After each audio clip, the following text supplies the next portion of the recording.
Hey there everybody, welcome to iCrafter and the introduction video for the Easter Treat Lantern add-on die set. This die set features 2 drop-in dies. There's a couple little sentiments and then some pieces that you can use to embellish your Easter treat lanterns.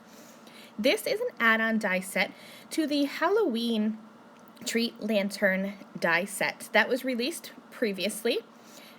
iCrafter has a lot of dies that you have the original form, and then there are add-on dies so that you get a lot of use out of these die sets. So the Halloween Treat Lantern die set is the original, and it has a couple little drop-in pieces to create a Halloween treat lantern. And it's the base, which is these 2 pieces, are going to be able to be used with this new Easter Treat Lantern die set add-on. You can see here that these little windows just pop right into place here, and I will walk you through and show you how to create 2 completed projects using both of these drop-in pieces. So let's get started. You can use any kind of colored cardstocks, patterned papers, anything you want to create your treat lanterns. I chose to use white cardstock so that I can embellish them with a bit of ink blending. I'm taking the large piece, which is going to form the front and the back of the treat lantern, and I'm popping into place that Easter egg cutout, taping that in place, and then running that through my die cutting machine. Now I'm going to switch that out, and I'll use this little bunny. And this one is perfect because you can create a little window that's going to just have a little bunny head in the middle of your treat lantern. Really super cute. So again, just popping that into the window of the front of the treat lantern die set and taping that in place, and I'll run that through my die cutting machine. Now for every treat lantern that you want to create, you will need 3 pieces. The base piece, which is on the right, is going to form the bottom, and then this one on the left, you're going to want to have a little window in the front of it, and you can even have a window in the back if you want. I chose to just cut the solid piece without either of the drop-in pieces. So I'll be creating 2 Easter treat lanterns, 3 pieces for each one. The front piece that has the window cut into it, the back piece without the window, and then the bottom. Let's start by embellishing these pieces. I'm using the iBlend blender brushes from iCrafter, and I'm just going to add a little bit of ink onto the front of these to dress these up a little bit. Like I said, if you don't like to ink blend, you could cut these from patterned paper or even colored cardstocks to simplify your project a little more. I thought it would be fun to have little pops of ink blending, fading from deep color at the bottom up to light color at the top. So I'm just using my little fingertip blender brushes. These are perfect for adding small details of color on these little treat lanterns. Right here I'm going in and I'm able to easily add a concentration of ink onto the sentiment that's in the center of my Easter egg cutout piece. I'm doing the same thing with the back pieces because the window you're going to be able to see through to the back of the treat lantern. So I wanted to have some color so that it wasn't just looking at a white background, but you could definitely leave it as white, or like I said, colored cardstock or pattern paper work great for these pieces as well. I'm going to start working on embellishing the little bunny rabbit piece. I'm using just some pieces of masking paper because I want to have a white bunny, but I wanted to have some color. So I'm going to mask off that little bunny, and then I'll bring in my iBlend blender brushes once again and blend some blue ink over my front of my treat lantern, and the masking tape is going to protect my little bunny and keep him white. So I'll have a blue front with a white little bunny. So now I have all my pieces. Let's start assembling the treat lantern add-on die set.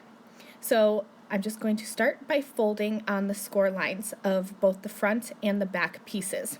The score lines are scored into your cardstock when you run the dies through your die cutting machine, so it's easy to see where you need to fold, and it's very easy. For the little flaps at the bottom, on the front piece I fold it to the back, and on the back piece I fold it to the front, so just think of opposites. Now this piece here is the bottom of the treat lantern, and there is one longer fold and then 2 little tabs on each side that are going to fold in to form, I like to call them little walls. And so you can see me just folding in these tabs here. You can reinforce them with a scoring tool, but you don't have to. So now you're going to be able to see how this is forming a little base. Now you need to take your front and your backer pieces and kind of pop them into place using some adhesive. They slide right in under the tabs, and then the tabs are going to adhere onto the front of the treat lantern.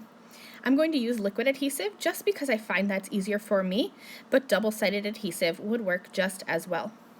I'm going to add some adhesive onto the bottom flap of the front piece of the treat lantern and adhere that on to the bottom of this little base piece here.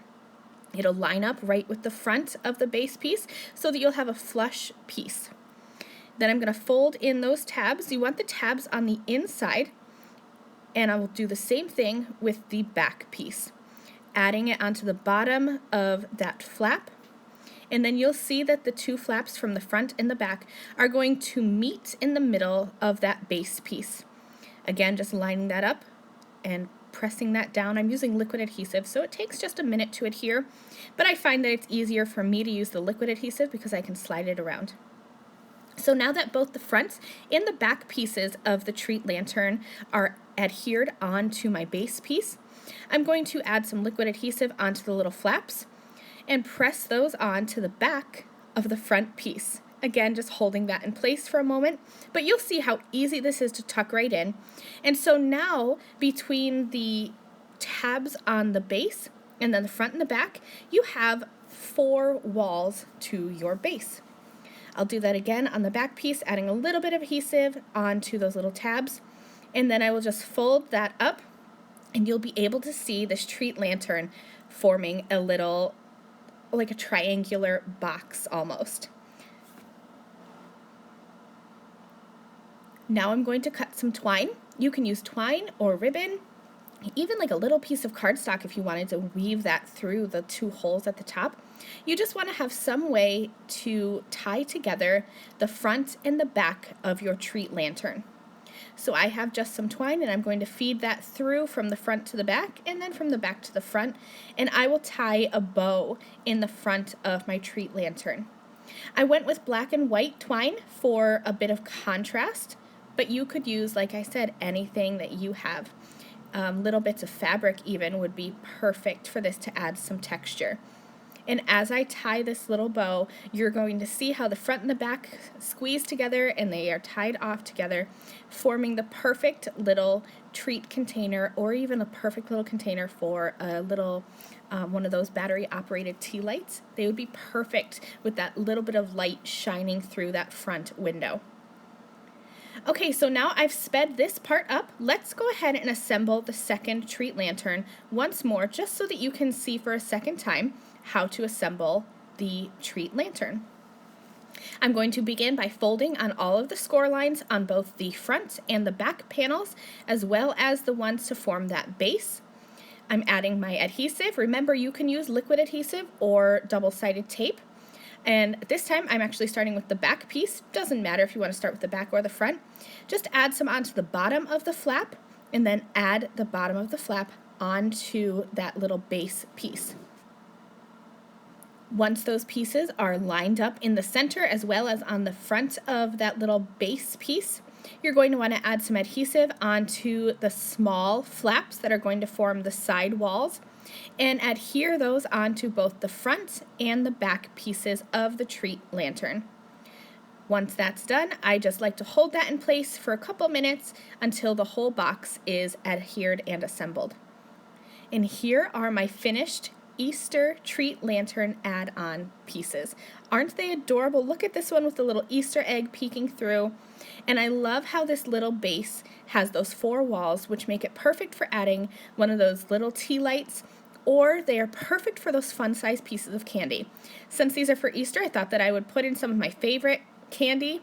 And look at these. They were perfect for little teachers to give out as gifts to their students, for your Sunday school teachers, for your friends. Perfect for any occasion. So I hope you've enjoyed this introduction to the Easter Treat Lantern add-on die set. Please visit the iCrafter website for more tutorials. Thank you!